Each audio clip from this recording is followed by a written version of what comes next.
नमस्कार साथियों, स्वागत आपका, अभिनंदन आप ही के YouTube चैनल में। वीडियो दोस्तों कर दीजिए ज़्यादा से ज़्यादा शेयर।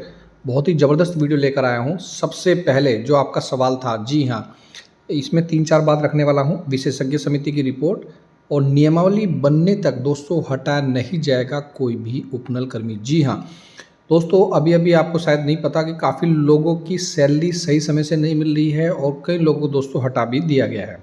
ऐसी सूचना न्यूज़पेपर में माध्यम से भी आई थी, तो शायद उसी से रिलेटेड ये एक और है। कैबिनेट की बैठक में हुई उपनल कर्मियों को लेकर औपचारिक चर्चा। प्रदेश में विभिन्न विभागों में तैनात, जैसे कि मैंने आपको पहले ही बताया था कि कैबिनेट बैठक में दोस्तों उपनल कर्मियों से रिलेटेड कुछ ना कुछ जरूर आ सकता है। अब नहीं निकाले जाएंगे। सूत्रों की माने तो बुधवार को कैबिनेट की बैठक में दोस्तों उपनल कर्मियों के नियमितीकरण के संबंध में औपचारिक चर्चा के दौरान कैबिनेट पर इस बात पर सहमति नजर आए। उसमें कहा गया कि उपनल कर्मियों को नियमित करने के लिए नियमावली बनाई जा रही है। नियमावली का ड्राफ्ट तैयार करने के बाद इसे कैबिनेट के समक्ष रखा जाएगा और हाईकोर्ट के निर्णयों के क्रम में प्रदेश सरकार को उपनल कर्मियों को नियमित करना है। मुख्यमंत्री पुष्कर सिंह धामी जी ने भी कई बार घोषणा की है। यद्यपि उपनल कर्मियों को दोस्तों नियमित करना आसान नहीं है, कई सारे कारण हैं। अभी जो आरक्षण का दोस्तों इसमें पीस फंसा है उसे भी हम दोस्तों पढ़ेंगे। इसमें दोस्तों क्या है कि 2021 से बाद उसमें दोस्तों आरक्षण नहीं लगा।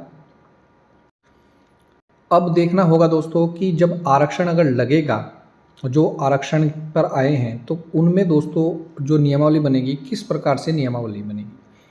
मुख्यमंत्री धामी जी ने कहा कि नियमितीकरण के लिए नियमावली बनाने की घोषणा, और उसमें जो समस्या आ रही है वो है दोस्तों आपका आरक्षण, कि आरक्षण किसको किस तरीके से दिया गया है और आगामी जो नियमित करने की प्रक्रिया चल रही है उसमें किस तरीके से दिया जाएगा।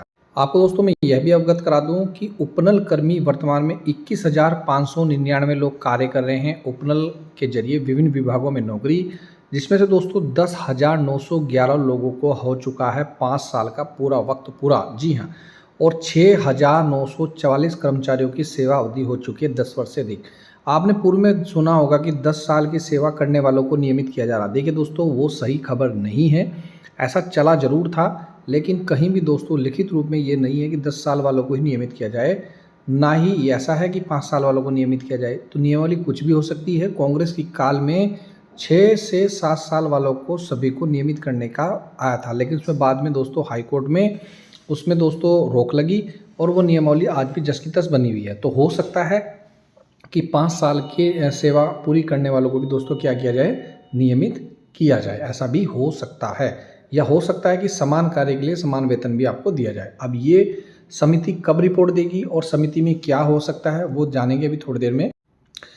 देखिए दोस्तों, अगर मैं आपको बताऊं जैसे कि कोई पद है डिपार्टमेंट में खाली, इस पद के सापेक्ष आपने एक ही पद है और इस पद के सापेक्ष आपने एक या एक से अधिक लोग रख रखा है, तो प्रॉब्लम समस्या क्या आ रही है। अगर आपने एक पद रख रखा है, एक पद है, तो उसको तो आपने नियमित कर दिया, चलो उसकी तो टेंशन खत्म। लेकिन हो क्या रहा है कि पद तो हैं 1 या 2 और आपने पदों के सापेक्ष भर्तियां कर रखी हैं 1 से अधिक। तो अब उन लोगों को नियमित कैसे किया जाए, सवाल ये। और जो उनको सैलरी वर्तमान में मिल रही है जो अपेक्षाकृत काफ़ी कम है, वो उसको सैलरी कैसे बढ़ाई जाए। यानी कि समान कार्य के लिए अगर समान वेतन किया भी जाता है या चरणबद्ध तरीके से दोस्तों नियमित किया भी जाता है, तो समस्या ये है कि इतनी तो पोस्ट ही नहीं जितने की दोस्तों यहाँ पर क्या करें लोग कार्यरत हैं। और अगर वैसे ओवरऑल पोस्टें देखें तो 60,000 पोस्टें हैं जो दोस्तों खाली हैं।